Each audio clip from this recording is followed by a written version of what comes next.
One of the projects I have planned is right in front of my generator. I gotta dig down and pour a flat slab big enough for 2 propane tanks. And this used to have a generator on it. I sold the generator because I knew I wouldn't need it here, and it was a very old generator, and it was natural gas, and I don't have natural gas at my house, and I'm not going to get natural gas just to have a generator, because just to have it and not use it is like $40 a month just to have it connected to your house. So anyway, they had to put this here. They didn't pour it here. So if I can't move that one, maybe I can move this one, and I won't have to pour anything. I'll know. I got a few more projects ahead of that, but I'll get to it. Okay, I think I made a difference.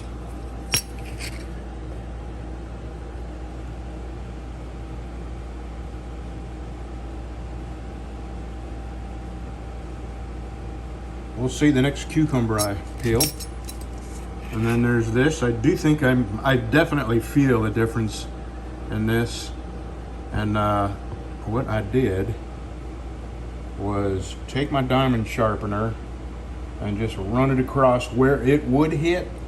And then I went to my buffer and I buffed it, and it feels sharper to my finger. Haven't cut my finger off yet, but I think it'll do for tomatoes. All right, now I brought these home. Hold on, there we go. I brought these home with me because it is so humid that when I leave these out, they get rusted. Here's some rust on that one. And my steel up there where I keep my knife making steel, that's rusted. And the table on my belt grinder is rusted. It's just been unbelievable levels of humidity here. So anyway, I'm gonna get sanded on this. These are all at, I believe, 320. Yep, 400's the next grit, 400, and that will be it for this one. And these I'll go up to 800, and then buff them, and then all of these I will heat treat all of these today. I'll get to that today. That's going to be nice. Heat treat in the tempering oven, and tomorrow, if we don't have anything to do, we were going to go somewhere today, but my wife decided not to today. So we may go do it tomorrow. I do have to leave and go mail that knife that I sold, the sharp finger. And if you need a sharp finger, I have one more piece of presentation grade desert ironwood, and I got a sharp finger right here. I got a BC Special ready to go. I mean, ready to be made. And this will be for sale with the presentation grade desert ironwood burl and mosaic pins, and I'm not going to ask any more for it than I usually do. 105 shipped, and it'll be a nice pretty satin finish with a nice Kydex sheath. And I'm doing something different. I'm using, you know, the silver chrome pull chains that you usually see on ceiling fans. Well, I've ordered a bunch of that, and I'm going to start using that kind of, or you know, give an option of using that on my neck knives. But this one I am going to use that on a neck knife, just because it's sort of like dog tags, you know, the kind of chain that dog tags would hang off of. And it's completely adjustable. You know, you can make it as long as you want. Well, not as, I mean, I'm only going to give you so much, so that's as long as it'll get. But you can make it as short as you want just by snipping off what you don't want and then, you know, reconnecting it. Okay, let's get to sanding. One more thing. I have a Ryobi 3500 watt generator that I'm going to sell, and I'm going to use that money to buy a much smaller 2000 watt, or maybe a 2500 watt, one of them quiet generators. And here's my plan. I don't know if I've mentioned it. Actually, I did. This air conditioner here was originally intended, when this one went bad, I didn't have the money to go buy another one, but we'd already bought this a couple of months before I went into the hospital with the intention of sticking this in the bedroom window back here on the back side of the house, this corner here, Well, the first room is the laundry room, and then the next room is our bedroom with 2 windows in it. And we were going to stick a window unit in there. I mean, not just stick it in the window, but do like what I did here, mount it permanent where people can't break in or steal the AC. And I was going to put that in the window there, and we were going to run the window AC just in the bedroom at night and let the house warm up a little bit, because our light bills are just really they're not double, but they have increased by about 35-40%. And especially since all these trees came down, and you know, they had crews come from all over the country. I mean, for some reason, the amount of damage we had here was astronomical, but it did not make national news. I mean, damage, people lost homes, people died. Hundreds and hundreds of thousands of people were out of electricity for days, and in some cases, weeks. But it did not make national news. FEMA didn't give a crap. There's no, low interest government loans. Biden didn't come fly over in a helicopter and survey the damage like most presidents do when a catastrophe hits. So anyway, the power company, I think they probably have no choice but to raise the rates, because they're not going to dig into their own pockets to pay for all the tree removal and the putting up poles and the transformers and bringing crews in from all over the country. So yeah, our light bills have gone way, way up. And we're both on small Social Security incomes. There's no extra money, and we've got our light bill built into and figured into what we get. So now we either have to make more money, which is not possible, or figure out a way for electricity to cost us less. And that's our plan. We have another air conditioner. It's an 8,000 BTU. I'm going to mount it in the window, and I'm going to run it at night and not run the whole house just to keep a bedroom cool. And on top of that, I have a generator that is very good on gas. See that big generator in that plastic box right there? Takes a lot of fuel to keep the whole house running. And since I have a generator to trade and a couple of more dollars, I'm going to get one of those small, quiet generators that sip fuel. I'm talking about a gallon of gas for 11 hours. That thing uses 5 gallons of gas in about 10 or 11 hours. And that's a lot of money. I spent $130 on gas for that generator right there for 4 days of use. And I do plan on putting propane there. I've got propane tanks. I've got money to fill them. I just got to get my butt in gear and put a concrete pad there right beside the stairs. Let me zoom in a little bit. Just to the right of the stairs, I'm going to put a concrete pad, and that's where the 2 propane tanks are going to go. And 2 100-pound propane tanks will run that generator for 140 hours. So I won't have to constantly, every 10 hours, come out and pour gas into it. Now, on the back side of the house, back here, see where that green pipe is sticking up out of the ground? Roughly in that vicinity is where I'm going to put another concrete pad and put a small generator to run that window unit, so I don't have to run this big generator. We're going to have power outages. Yesterday, our lights flickered because the wind blew. Power outages are just something that happens very frequently here. Sometimes it's just a few hours, and sometimes it's overnight or a day or two. And sometimes we have no idea why or where the damage occurred or the tree fell. So it's just something we have to live with. And, we can't live without AC. I can live during the day without AC if I had to, but I cannot sleep without AC because of the humidity we have here. And on another note, if I get this little lightweight, quiet generator in the wintertime, I can run one of them. Where do I have one here? I do somewhere. One of them little electric ceramic heaters And those work great, and that will heat that bedroom up fine, just plenty comfortable. Because the big generator will run everything in my house except for my heater. Alrighty, that's enough talking. More sanding, less talking. You know, I mentioned yesterday, in yesterday's video, that my bag fell off and I rolled over it. And the reason it fell off was it was a two-piece bag. For number one, that's what I want to clarify. It was a two-piece bag, so it didn't come unstuck from my skin. Piece number one came unconnected from piece number two. And I won't use them. I have a couple more and I'll use them, you know, just to get rid of them. But I won't come down here and work. What happened was part number one, I moved up against my work table and it got kind of hooked on the edge of the table. I didn't realize it. I felt it pull when I backed my chair away. I didn't think about looking down there to make sure it was still stuck, and it wasn't.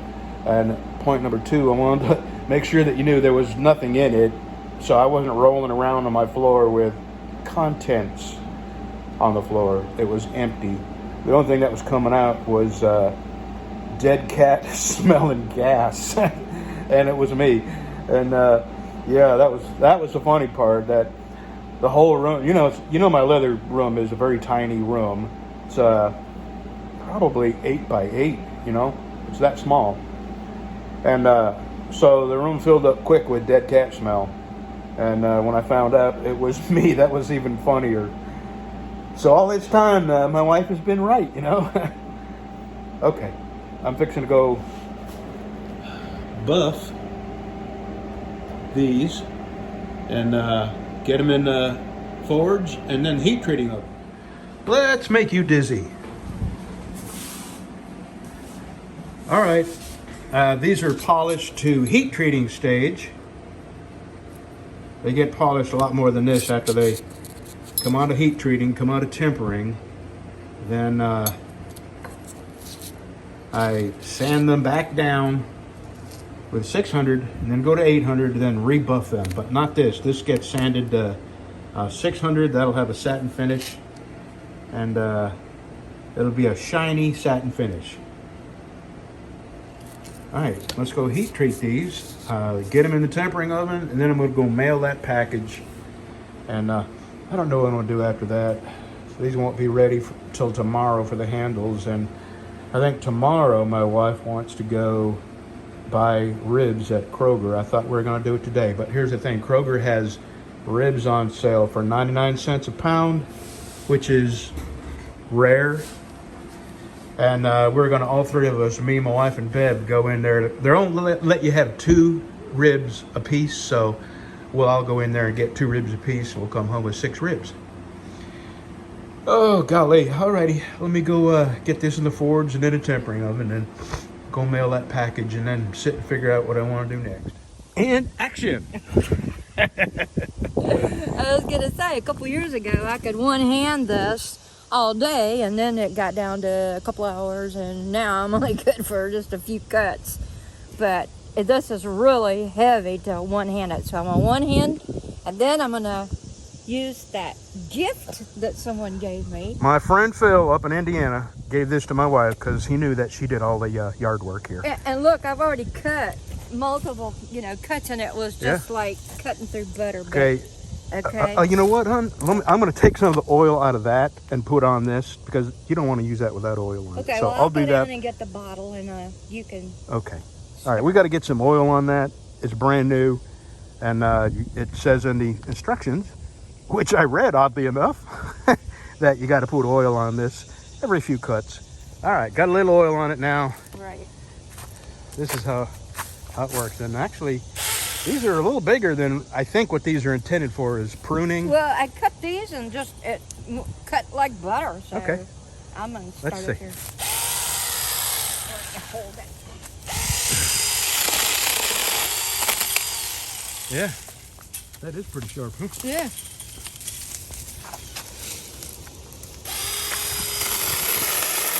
Yeah. Talk about pruning up some crepe myrtles and... One hand. Yeah, these... And it's light enough to use with one hand, huh? Right. So what size are you saying I can't cut with this? Well, I don't know. In the instructions it said don't cut anything over 4 inches, but that's an awful lot to expect out of a battery that size.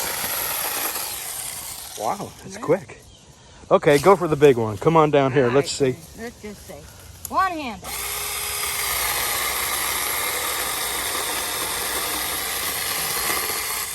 Every bit as Isn't that quick something? and easy as that, Wow. that one there, which is it's All a right. good saw, but you know. So thank you very much, Phil. Absolutely. And his wife, because his wife uses that too. She loves it. Well, so do I. Thank you very much. Wow, that's really incredible. I didn't think it would cut anything that big. Well, you know what's hard is limbing a tree like a crepe myrtle when you're trying to cut some lower limbs off.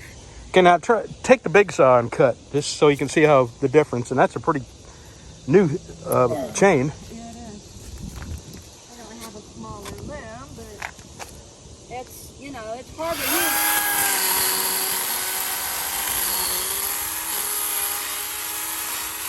It's hard to use one hand now. I've gotten older and... Okay, I will continue to ramrod this this situation here. Okay. Straw Boss. You better not have my butt. I did. That. I did. Thanks a lot. I had your 127-pound. She just told me that she now weighs what she weighed when we got married, basically.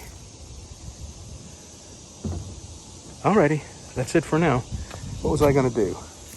Oh yeah, go get some oil, and she can't use this without spilling it everywhere, and obviously neither can I, because I got it everywhere. It's too heavy. So I'm gonna go put it in a smaller jug, like a 1-quart jug. Well, here's what you got to do. You see, and I have to try to get oil in that without spilling it all over, and I did the other day, and I went through like 3 shop rags trying to clean it up. Well, this is the generator that I'm going to be selling. It's too heavy for me to lift anymore. I used to be able to lift it, but I just can't anymore. And the one I'm buying is 50 pounds. And this is probably 150. And I asked my friend David if he wants to buy it. He's already used it, and they had a couple air conditioners and a couple of fans running on it. So he knows it. It's a good generator. And boy, I got some. I'm just going to have to finish up these 3 knives I'm working on, and then get to my other little nagging projects. All this gas needs to be treated with stable, and all these are empty. Gotta fill them. That's all I got left for our everyday using gas, and this is my storing gas. So anyway, I'm going to get that generator. I'm probably going to get it today, and the reason is it's about $250 off right now. But I got to join the Good Sam Camping Club, and it's $29 normally, but they're running a special where you can join for free right now.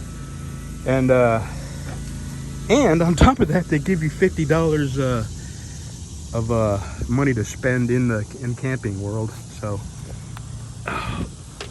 that's where I'm going. I'm probably gonna go do that right now, just because I only had 2, and it's a heck of a good deal.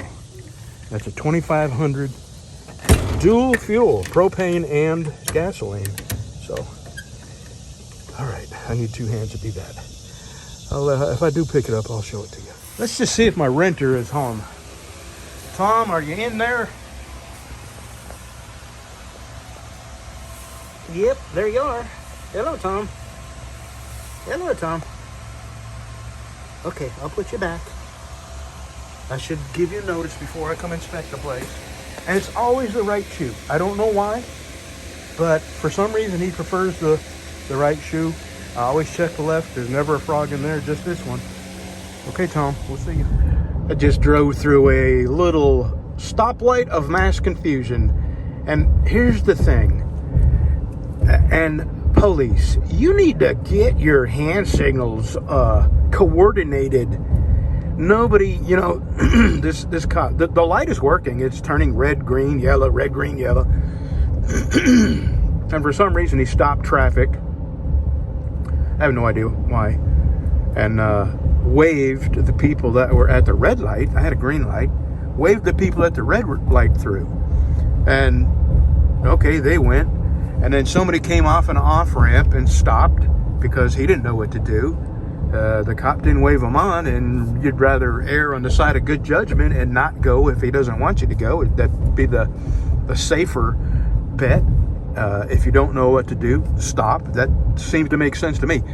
So anyway, the cop turns around and does both hands up in the air like, "What are you, stupid?" You know, that kind of thing. So now the cop is getting madder, and his hand signals are getting more confusing to people. Nobody knows what he wants them to do, because now he's getting mad and his hand signals are really becoming frantic. And I encountered this one other time, actually 2 other times, and I'll tell you both quickly because you know, who wants to listen to me gab?